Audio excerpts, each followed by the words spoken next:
Авиакомпания «Алроса» сможет перевозить больше пассажиров и грузов. Авиапарк пополнил вертолет Ми-8 МТВ-1. Это модернизированная версия классического Ми-8, которому постепенно пора уходить на покой. Наследник легендарной «восьмерки» прибыл в Мирный своим ходом прямо с места производства, с Казанского авиационного завода. Вертолет уже налетал первые 50 часов и сейчас проходит их обслуживание. Он адаптирован к условиям севера, не боится морозов и нагрузок, а за счет дополнительных внешних топливных баков может брать больше груза. Модернизированный Ми-8 мощнее предшественника, перевозит до 22 человек или до 4-5 тонн. Его можно использовать для пассажирских рейсов, обследования нефтепроводов, тушения лесных пожаров, а также в качестве санавиации.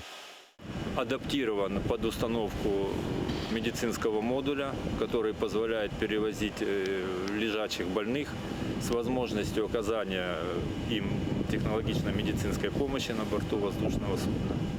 Этот борт стал 6-м вертолетом такого типа в авиапарке «Алроса». Первую машину здесь получили в 2019 году. Стратегия развития авиакомпании предусматривает продолжение постепенной замены прежних Ми-8 на модернизированные.